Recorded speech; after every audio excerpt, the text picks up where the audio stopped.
Welcome back to the Delivering More platform, folks. I'm your host, Ben Alcar. Thank you so much for consuming the content morning, afternoon, and evening. We appreciate it. As always, if you could, hit that subscribe button down below. That's going to help us out more than you could ever know. I have another wonderful Meet the Team to bring to you folks today. I have, from the business development team, Kody Stasky in the building. Thanks for having me, man. I'm happy to be here. Yeah, I appreciate it. We're in the back half of the day, right? So things have slowed down a little bit over there. Absolutely. Yeah. So the morning's always a race to the finish line, it seems like, but in the afternoon it slows down a little bit. You can kind of collect your thoughts and knock some things off the to-do list. What about the West Coast? Is the West Coast like popping off right now though? Because I mean, it's we're going on 2 p.m. right now, so that's 11 a.m. out there. So that is it prime time out there for them? It's right in the heart of their lunch rush. Absolutely. Okay. Absolutely. Okay. All right. So hopefully those are going off without a hitch right now. Hopefully, yeah. While I'm over here, yeah. You would hope. We'll report back. Well, I appreciate you taking some time to come over here with me. Let the viewership, the driver fleet out there get to know you a little bit more. I know obviously you're a big cog in the machine in business development, making sure those direct partner deliveries go off without a hitch. I think people out there are probably hearing from you a pretty good bit through text, through calls, things like that. So maybe good to put a face to a name. Absolutely. No, we love the driver interactions, the partner interactions, all that stuff. So, I'm excited to be here. Happy to get this kicked off. All right, man. I appreciate it. We'll start out pretty nice and easy. Where I like to start with just about everybody. Where were you born and where'd you grow up? Oh, Canton, Ohio native. Absolutely. Never left it. Probably will never leave now that I'm married, children, all that stuff. I think this is where I'm solidified at, man. Hell yeah. Well, it's not a bad place to be. I think realistically, food aspect, it's a great place to be. They say, yeah. I mean, what is it? Every X amount of square footage we have a restaurant. It's kind of insane, honestly. Newer ones are popping up every month, I feel like. So, yeah. And that Hall of Fame, getting boasting. It's got a Ferris wheel now. It's got some Top Golf, some new restaurants on site. It might be bring some more action to the city, make it look a little nicer over the years. Yeah, no, I'm kind of excited with what they've been doing in terms of especially the different concerts and the stand-up comedians that they're bringing in town. I feel like every weekend, if you're flying down 77 South, there's always something going on over there. Yeah, that's true. I've already been to I saw Dave Chappelle, I think, last year. We just had Kevin Hart this past summer. Bill Burr coming next month in October, I believe. Yeah. He's October 7th, I think. Dude, there's Anthony Jeselnik is coming to Cleveland that same weekend, and I already bought tickets to him. Dude, I have a wild weekend actually coming up. That Saturday the 7th. Bill Burr and Anthony Jeselnik are both in town. That Sunday, Theo Von is in Akron. He's actually in Cleveland on Saturday too, but then he's on campus at Akron on Sunday. Okay. And then the Drake concert's on Sunday in Columbus. Dude, and see, that's the craziest part about it, right? So there's just so much going on. It's like, hey, what can I make it to? What can I pick to make it to? I was a little upset at myself that just this past weekend I had caught wind that there was a tacos and tequila event at the Hall of Fame. Rick Ross, T.I., a couple others were there twins, performing. I think. And I didn't hear about it until after the event's over. It's like, how? I lived here my whole life. How do I not hear about that? Yeah, facts. I know. Were you I mean, obviously nowadays we'll talk about more. You're growing up here, but are you a First Friday guy? I love the First Fridays, absolutely. These days, now that I'm getting a little bit older, I think my bedtime's right around 11, so I don't stay out as late as I used to. But, yeah, I love the First Friday. They bring in the awesome food trucks that they have downtown, the Jersey's Pavilion. They usually got a live band going on. It's a great time. Hell yeah. All right, well, yeah, that's Canton for you, though. That's the coverage on Canton, I think, for as much as people out there would care. I don't know. Yeah, no, there's a lot more to do than there was 5 or even 10 years ago. So. Yeah, for sure. All right, well let's roll it back though. We'll get some of your early age stuff. What family life? Mom, dad, brother, sister? What were we rocking with as a family growing up? Oh yeah, so I got a pretty large family. As you start to extend it out, my mother has 2 sets of parents, obviously a stepmom and a stepdad on her side, so that extends the family tree even further. But my immediate family. Mom, dad, 2 brothers as well. So I'm the middle child, stuck right in the middle. And anything you hear about the middle child, all the hype, all that stuff, it's all true. We're the best, absolutely. But yeah, no, middle child, got a older brother living down in the Kentucky area. And then my little brother lives up here in Canton as well. So Hell yeah. The hype as far as middle child, I think, is under hype. I think from what I always hear. Did you feel, isn't that's like the child that usually like gets ignored, right? Did you feel like that growing up? no, I honestly didn't. However, what I will say is my little brother, he got the most leniency in terms of he could wait the longest to get a job. He had the later curfew growing up through high school, all that stuff. It was almost like my older brother and I set the precedent, and then he kind of went from there. Yeah, we just did Layton's meet the team too, and he has 2 older brothers and then 2 older half brothers. And I asked him about being the youngest, and he said the same thing. He's like, yeah, curfew, like blah blah. It's like, come on, like I have a younger sister too growing up, and I was probably the more we'll call it rowdy child. There you I go. was out there getting into a little bit more trouble growing up, and she was a little bit more sports and school focused. So I think they had more trouble with me. Yeah. But I felt like because I was like that, she could do whatever she wanted, you know, because I had already been in trouble a million times. So like, what could happen that was worse than what I did? Yeah. No, and with me having 2 kids, our son is 14, our daughter's 12. I feel comfortable enough saying this. It's not like your parents want to stop being your parents, but let's be honest, there's definitely that countdown to the day you turn 18 and go to college or move out or anything like that. So that is a real thing. That's hilarious. That's hilarious. I want to a couple more questions in regard to the growing up stages, middle school, high school, things like that. What was your first job growing up? What age? Where was it? What did we do? Yeah, absolutely. So I was 16 years old when I started working at a restaurant here in Canton, Ohio called Wasabi Japanese Steakhouse.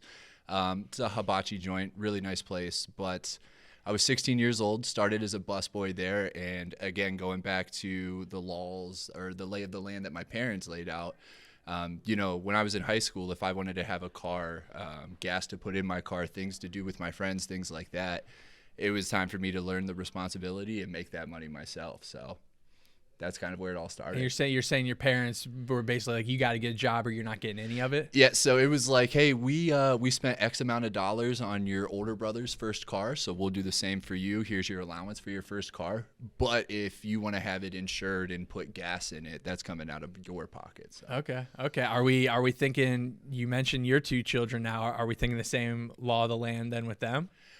Honestly, I try to go with the same recipe and formula that I had growing up as a kid. I like to think that I turned out pretty okay, and I learned a lot through those life lessons of having a job at a younger age. So I do. And it's funny that you say that, though, because my son is, like I said, 14 years old, and he actually works at a restaurant right now just 2 days a week on the weekend, maybe about 10 to 15 hours a week, just washing dishes. So he's building up his bank account as we speak. And we'll see what his bank account's looking like. Hell yeah, 16. that was my first job, washing a dishwasher at Corky's Cafe over there in Jackson Township. So that it's a tough go. Those first couple weeks, so like the month, trying to get everything down. I don't know what he looks like when you have to pick him up and drop him off. Then oh yeah, okay. Yep. So when I I didn't have that first job till I was 16 or 17, I think. So I could drive and take myself to work. But I know when I was getting off those shifts, my shirt, my shoes. It looks like I jumped in a pool sometimes. It was crazy. Yeah, not only the look, but you're familiar with that restaurant smell. Oh yeah, it's seeped into your clothing. There's a distinct smell, and it just throws me back. It's almost like PTSD, right? He hops in my car, and it's like, dude, I remember taking off my black button-down shirt. That smell just living in your car if you forget your shirt or your shoes in your car overnight. It's nostalgic. Yeah, those are funny times. What about so we went to Glen Oak High School. Yep. Right down the road here. After graduation, did we navigate further education? Did we get another job? What did we do along those lines? Yeah, so I kind of fell in love with working. I loved having my own money, the realization and the self-satisfaction of, hey, I'm doing this for me and I'm supporting myself, right? So I did go to college. It was here nearby. I went to Stark State right around the corner, Kent Stark for a year and then Stark State for 2 years just to get my associate's degree. and just continued to work all the way through that. Eventually going from being a busboy to then a server to then a bartender there at Wasabi, earning more money. Hell yeah. What was that the only job you had during that time, or did you ever pick anything else up? While I was in college, yes, I did have one internship over there at Northwestern Mutual, just kind of selling insurance and things along that. I found out that it was a lot harder than I had anticipated, so it only lasted for a semester, but I learned a lot. Yeah, I was never a sales guy too. My first job out of school was selling. I was a company called TQL, basically having to sell logistics that we would transport things FTL and LTL, which is like truckloads of stuff across the United States. And I could do the logistics part of things, which is what I did heavily here when I first came to DeliverThat. Right. I enjoyed that side of things, but like having to manage accounts and like sign people and like sell your service, I was always like, I could never do that.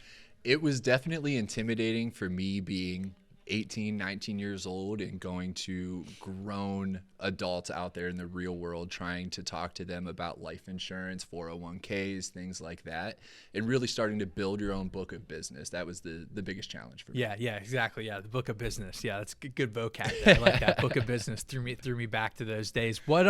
So we get the associate's degree, so that puts us at 21 Yep. years old. Right in that ballpark, yep. Okay. And we're now, so you're same age as me, turning 30 here soon. So we got 8-9 years to cover then. So once we get that associate's degree, do we continue working at Wasabi? Do we try to put that degree to use? What do we do after that? Yeah, so I did continue working at Wasabi for a little bit of time. I eventually did move on. I worked for a company called Cost Sharing Solutions. More or less, we were a marketing business. So businesses would come to us. We would do all their marketing for them, etc. I worked there for about 3 years before joining the team here at DeliverThat. And funny story is that's actually where I met my wife. So it was a great time. I always forget about that. Yep. I always forget that's where you met Autumn. Okay.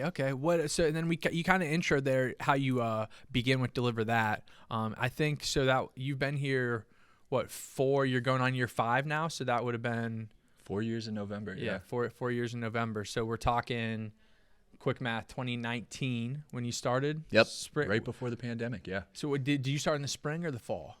It was November. So getting towards the end of the year. Yep. Okay. So November 2019. How did you hear about DeliverThat? Was it job board? What was your first interview like? Walk us through all of that. So I heard about DeliverThat through a buddy of mine that worked at Cost Sharing Solutions with me. His name was Breyer. I believe him and John were very close playing basketball with each other. Yeah. So that's how I heard about that. I believe he actually worked here for a short period of time, decided it wasn't the best fit for him, but he threw my name out there as a recommendation. So that's kind of how I landed the interview. My first interview, though, is something I'll never forget. It was about an hour and a half in a room with Dan Hoffman, and I can't even tell you what we talked about. Yeah, he is. I love talking about people when Dan was still kind of in charge of the hiring process, because now it's like Vic, Christian, Mitch kind of thing, like people who are in charge of the departments. Dan was just like the HR guy, so he was like always your preliminary interview, and that is like, as far as who you want to talk to, great guy to talk to, but he's gonna talk. You know what I mean, he's gonna go. Yeah, he can lead you down a few different rabbit holes if you're not careful. Yeah, that's hilarious. So so we start then in 2019. You're now in business development, and we'll get to that point. But is that what you came on? Did you come on in the business development department, or what did you get hired as? Yeah, so there was always a roadmap when I got hired, and the end goal was to get to the business development team. But I started off with the logistics team. Actually learned a lot from you yourself, learning the routing process, how to monitor deliveries, shopping deliveries, things like that. And I'm thankful for that, because that really taught me a lot about the business, the core of the business, which only helped me as I progressed. Hell yeah. Yeah, I mean, that was those were the days, just kind of grinding away down out there on the floor. Now, I mean, at the time it was dispatch. I think now we kind of call the whole operation there delivery operations, right? Yep. Is what we're calling things nowadays. So, yeah, those are fun times to reflect on. Good times. How do we then progress into business development? Obviously, there were days where you and I both at times were working pretty hand in hand as account managers, overseeing partnerships, things like that, making sure those deliveries got covered. Walk me through a little bit of those days within the company. Yeah, so those days were just kind of like you said, like back in the old days when we were doing logistics together. It was really just grinding out. Being sure that our partners have the TLC that they earned and deserve, being sure that their deliveries go off without a hitch, staying in constant communication, sharing data, things like that. And that has since then kind of evolved into the newer role that I have now, which is really just being the middleman and the point piece between the sales team and our whole operations team. Fill in the blanks, being sure that everybody's on the same page, and really being sure that the communication's tight. Hell yeah. So what does your day-to-day look like nowadays? My day-to-day, it can kind of change on a daily basis. I would say usually in the mornings I'm reviewing things from late the previous day. Again, routing, shopping, deliveries to drivers out there. Once it hits about 10 or 11 o'clock, it's really zoned in, helping the operations team monitor these deliveries, having partner communications to our restaurants out there, fielding any phone calls from the restaurants should anything go wrong. And then in the afternoon is really just kind of recapping what happened, taking any status calls with our partners that may need to happen, recap what happened throughout the day, and see how we can be better tomorrow. Hell yeah. Hell yeah. I think something I like to ask kind of individuals who on the meet the team side of things is typically like, is there anything within your department or things you deal with daily that you think could be easily explained or further educated to our driver fleet out there to make not only your lives easier, but theirs as well? I know obviously you guys are doing a lot of outreach in regard to having drivers start their job or mark arrived or mark a timestamp or take a setup photo to completely complete out those deliveries. Is there anything within your realm of things you think could be easily explained a little bit to make things easier for all sides? When you ask that, there's not one thing that really jumps out to me, to be honest. What I will say is the communication piece, really having that communication between us and the drivers so that we can keep it full circle, keep our partners intact with the communication should anything be going on or anything that they need to be alerted of. And also from there is just becoming more educated about the gig economy as well as our partners, right? So we do have our help center through Zendesk that we have driver-facing articles about all of our partners that we're currently partnered with, kind of explaining the pay structure for those deliveries, how they like for their setups to look once the job is completed, all that good stuff dealing with those partners. So if I had to say anything, it's always be sure that you're communicating with us if need be. And definitely take a look at those partner articles before you start those deliveries so you have a good grasp on the expectations. Hell yeah, that's a great plug. DeliverThat.com/DAP. That's great shit. We just filmed a driver tip about that today. There it is. So that's good stuff. Good timing there. That's kind of the long short of what I got as far as your time pre-Deliver That and then within Deliver That. Anything else you think we should touch on? I don't really got much. It's been a great ride. We're going to continue growing as a company and really excited for the future, see what it holds. I got, how we feeling though? I know we're a week out, and then we had a big W Sunday night. Oh, them Steelers. How we feeling about the Pittsburgh Steelers? How we feeling about Kenny Pickett? I know Deontay's out. Najee's looking pretty bad, if you ask me. Not up to standards. How are we feeling going into the rest of the season? I think the first 2 weeks said a lot about our team, right? Arguably, we played two of the best defenses in the league in the 49ers and the Browns. So I don't want to say it's hard to judge our offense or Kenny Pickett off of that. I think week 3 against the Raiders, it looked a little bit better. Seems like we opened up the playbook a little bit more with Matt Canada. But at the end of the day, we got to get rid of Matt Canada, and I might regret saying this on film as well. But Mike Tomlin, you're on the hot seat too, man. No, you can't say that. Like I said, this might get clipped, and it might appear, a year, or maybe at the end of this football season. But you can't say I that. said it. That's how I feel. Like there's obviously people that are trying to say like Ryan Day at Ohio State's on the hot seat. And it's like. The guy Tomlin, he's never had a season under 500. Correct. The Steelers too are a team. I think they showed a stat during that Sunday Night Football game where it's their last 3. I mean, you've had 3 coaches in the last 45 years, and I think the Cleveland Browns have had like 12. Yeah, and see, there's a lot of talk about that too, about these coaches getting past teams, if you will, right? So like Bill Cowher had the team with Ben Roethlisberger and James Harrison and all of them, and after he left, we still had that core and we still continued to see success. But now I don't know if there's any players still left on our team from the Bill Cowher era now that Ben's gone. So Yeah, so everything's on him now. Yeah, you guys see what Tomlin's able to build himself Yeah. with that front office. All right, well that's talking Steelers. That's it. Are Put you a feeling, comment in here too. Guest appearance on the Muni Lot podcast. Everybody comment. Yeah, that. We'll have to get you. So, I mean, the Browns and Steelers will play later on in the year, For sure. obviously. And then we're playing. Browns have Steelers, or Browns have the Ravens this coming Sunday. Big week. And I know our buddy Brian out there is a Ravens guy, so I think he might get an appearance too. He's itching. Yeah, He's itching. Him and I have had some words for sure. Yeah, we're ready. We're ready to hop on the pod. Yeah, we got a lot of representation for the AFC North in this office. It's pretty funny. All right, that's I think we can close it out then. If you don't mind, we'll close it out with a little this or that. Let's do it. Just give you one or the other. You pick one, and we'll dive into your responses from there. Cool. All right, Sounds so this will be Kody, this or that, starting out early mornings or late nights. Early mornings. Most productive time of my day is going to be in the mornings. For whatever reason, I just have that kind of personality to me, to where if I know I have something to do that day, it's going to be on my mind until I get it done. I don't know. It's weird that you say that. While you're saying that, I was thinking I'm not an early morning person, but if I know that I have something I need to do, I'm the type of person where I can't sleep. Yep. You know what I mean? Same. So like, not necessarily that I'm late nights or early mornings, but like I have to like get something done for me to be able to sleep, or else I'm up at 5, 6 a.m. like immediately, like just trying to do it. Yep. Absolutely. Yeah. My wife, she's always got choice words about that too, but it's how I best operate. Hell yeah. What about what do we got? Okay, I like this. What do you think about summer or winter? Summer. Yeah, no, I enjoy my time outside. And I know you can still go outside when it's winter, obviously. There's just less to do, in my opinion, so I'll go summer. Okay. Quick and easy, because I agree with that, so I'm not going to say much more than that. How do you feel about dogs or cats? Dude, I don't know why I knew that one was coming.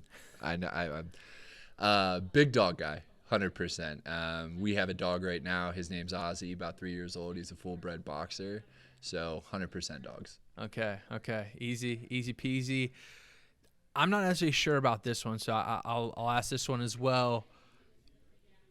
If you had to pick one, would you choose books or movies? Probably movies. For whatever reason, when I get to physically reading like a hardback book, it puts me to sleep more or less. So I can do the audibles all day long. Car rides, I love audibles, podcasts, things like that. But I'll go with movies. I love the visuals. What do you got a favorite movie of all time? Favorite movie of all time. I think if there's one movie I can always play out there that I know will never get old, would be Wedding Crashers with Vince Vaughn. Vince Vaughn, Owen Wilson. That's a good one. It's a classic. That's a good one. That's a great film. That's 4, right? So I think I got one more. We'll close it out. Last one I got. Trying to think how to ask it. Would you rather cook at home or go out to eat?